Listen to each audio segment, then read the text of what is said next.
Hello, scientist! Today we are going to learn how new materials are invented and what materials might be invented in the future. Hi, it's Doug. In the last few mysteries, you've been learning about the different properties that materials have. But who comes up with materials? How do new materials get invented? Well, to give you a sense of this, let me tell you a true story about one material invention.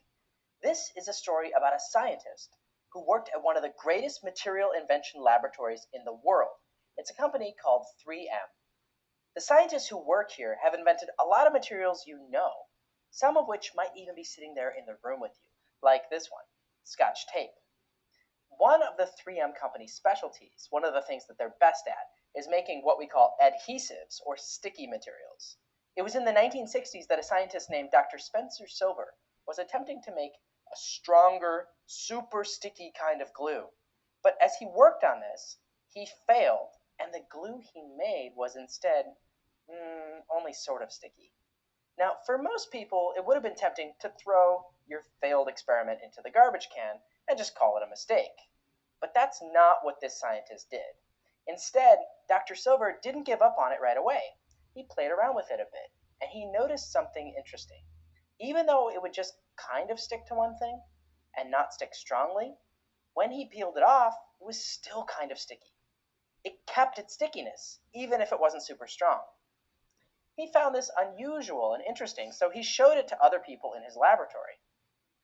No one really knew what to do with it, and most people in the lab didn't care to think about it much more. Yet Dr. Silver felt sure there was some kind of problem that this sort of sticky glue could solve, even if no one could think of any ideas. Luckily, one day he found at least one scientist in the lab who agreed that he was onto something, and it was this guy. His name was Art Fry. "Let me borrow some of that stuff," he said. "I'll see if it gives me any ideas." Now, one thing you need to know about Art is that he had a hobby on the side. He loved to sing in a choir on the weekends. He and the choir would have songbooks in front of them to help them remember the words to sing, and they'd quickly switch between songs. So Art would use little pieces of paper as bookmarks to mark each song. But see, the bookmarks were always falling out. That's when Art had that classic moment for any great inventor. "Aha," he said. In that moment of inspiration, he realized that by putting some of the kind of sticky glue on the back of the paper, he could stick the bookmarks onto the page without permanently gluing them down. And since this kind of sticky glue would stay sticky over and over, he could just keep taking these bookmarks off and reapplying them as much as he wanted. Can you guess what this invention became? When Art took the idea back to the lab at 3M, they decided to try it out on some paper. But of all the different color papers they usually had available, that day there was only yellow paper left. And so these became the famous little yellow pads of paper with kind of sticky glue on the back. They called them Post-it notes. Post-it notes went on to become one of the most popular items in any office or school. Today, they sell them in lots of different colors.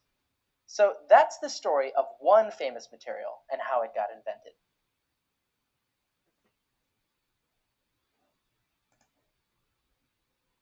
Imagine you were a scientist who got to make new materials. What would you try to invent? What could you do to improve something? I want you to be thinking about that today. So the invention of a new material, a glue that had the property of just being sort of sticky, made it possible to solve a problem no one had even thought to solve before. Post-it notes are an example of a recently invented material that you've actually seen. But now let me show you some new material inventions, some inventions you might not have seen before. Invented materials that we might use in the future, like this stuff. It looks like a sheet of glass, maybe the glass for a window or something. Now, when you think of glass, you think of its property of being see-through or transparent. But this is no ordinary glass. It's different. It's called electrochromic glass, and watch what it can do. Inside the glass is a material that can switch from being clear to white depending on whether electricity runs through it. So all you have to do is plug this kind of glass into an electrical switch, and then you can choose when it's see-through and when it's not. Think of the situations where we use ordinary glass and what you could do instead with this new electrochromic glass. Like instead of having curtains to cover your windows, you could just flip a switch and make the glass white when you want privacy. Or instead of having to cover your car windows when you park your car, your car gets really hot on the inside. Well, now you could just turn the windows white to keep out the hot sun. Right now, it's really expensive to make electrochromic glass, which is why you probably haven't seen it yet. But if someone figures out a way to make this more cheaply, in the future, we might just use this kind of glass all the time. Here's another material we might use in the future. When you get it really cold, it has this amazing property of being able to float or hover when held near a magnet. It's a special kind of material that scientists call a superconductor. Now, just like electrochromic glass, it's really expensive to make this stuff. But you can probably come up with some ideas of awesome things we'll be able to do if scientists discover a way to make superconductors more cheaply. Like one example is to use it as a new type of sports equipment. Like, can you imagine skateboarding, but instead of having wheels, it hovers on the ground instead? A hoverboard. Incredibly, there are already companies working on this. Check this out. A company called Lexus has made one of the very first hoverboards, which they showed off in this commercial using trained professional skateboarders. You can see it's pretty hard to maneuver. This is a skate park that has magnets underneath the concrete so that this new hoverboard can actually be used.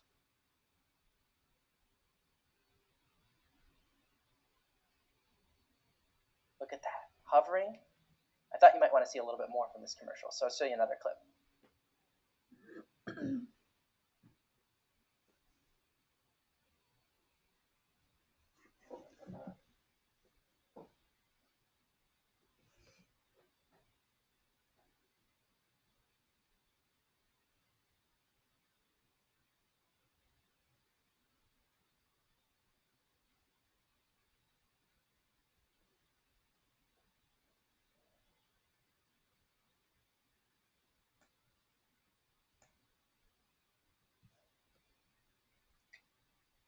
Is it fun to think about what new materials might make possible?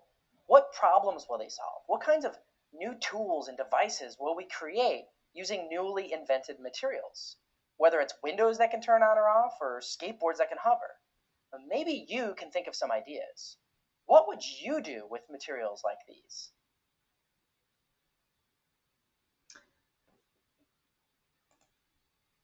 Think about those materials, the glass and the superconductors. What kinds of things would you want to invent with materials like these? What could you do with them? What could you make with them? In this activity, you're going to become an inventor. You'll come up with inventions that use a brand new material. Then you'll make a poster that explains how your invention will make life better or easier. Let's say that you and your class have been asked for help by her, Marcia. She's a scientist who works at Marvelous Materials Laboratory. Now this example is imaginary, but let's say that Marcia has created a new kind of glass that's really different from the glass we use today. It's different even from electrochromic glass. Now you know that glass has these properties. You can see through it, and it's hard and stiff, and if you drop it or you hit it, it breaks, shattering into lots of sharp pieces. But Marcia figured out a way to change glass so that it isn't hard and it doesn't break. Instead, this new kind of glass is stretchy and bouncy, like rubber. She invented rubbery glass. It still has the property of being see-through, but it also stretches out and then snaps back like a rubber band.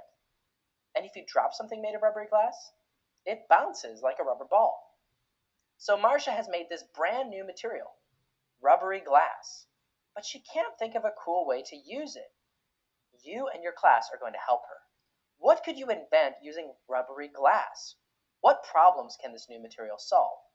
To come up with ideas, let's start by thinking of all the different ways that we use regular glass today. What things are made out of regular glass? Make as long a list as you can. Your teacher will write them down on the board. We'll pause while you do that. Press play on this video when you're ready to keep going. Okay, I want you to look around you. Look up, look on every side of you. Things are made out of glass. I'm looking around where I'm sitting and I see a picture frame over there. I can see a TV over there, my iPad. I'm looking and I see a window. I look up and I see a light. I have a glass in front of me. What things are made out of glass around you? How many things could you think of? Well, here's what Marcia could think of. She thought of jars that you can store things in. She thought of windows. She thought of eyeglasses, light bulbs, phones and computer screens, and car windshields. Are there any things on your list that Marcia left out? We'll pause while you check and read those out loud too.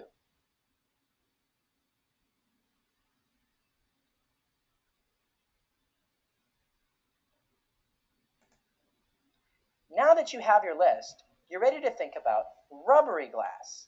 Imagine if all of these things weren't made out of normal glass. Imagine if instead they were bouncy or stretchy or both.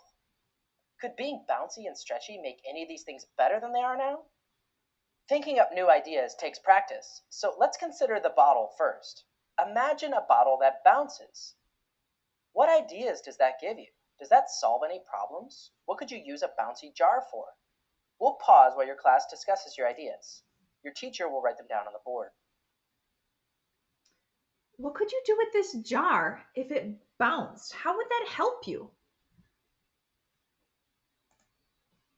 Now imagine a bottle that could stretch into all sorts of different shapes, like these. What could you use a stretchy jar for? We'll pause again while your class discusses your ideas and your teacher writes them down on the board. So I want you to think, if I had this jar, this glass, how would this help me if it could stretch? What could I do with this glass? Now your class is going to go through the rest on your own. What ideas do you have about the other objects on your list? Imagine all of these things being bouncy and stretchy. Does it give you any ideas? We'll pause now so you can come up with ideas and your teacher can write them on the board.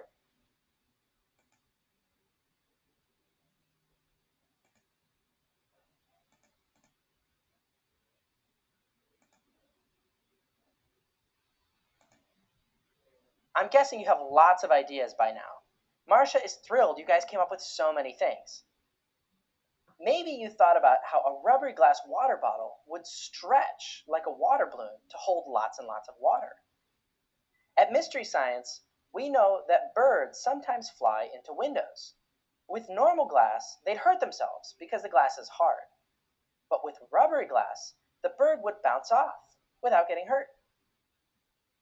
We also thought it would be great to have a smartphone with a rubbery glass screen. That way, if we drop the phone, it would bounce instead of breaking. Or if we wanted a bigger screen, we could stretch it and make it bigger. Now it's time to decide on the idea you like best. It can be any idea that Marcia or your class came up with. You will turn the idea into an invention and create a poster about it. Your teacher will hand out invention sheets that you'll use to make your poster. We'll pause while your teacher hands those out. Now that you have your sheet, you need to come up with a name for your invention. Our favorite idea was the stretchy window that saved birds, and we're calling it the Bird Bouncer. You also need to write a reason that people want your invention. People want the Bird Bouncer because it saves the birds. At the bottom, you'll draw a picture of your invention, and then you'll decide how much it costs and write the price right here. Good luck inventing! All right, so I want you to think about, what could you do with bouncy glass? What could you make? I want you to click on the next slide and watch the video so I can show you how to put together your poster.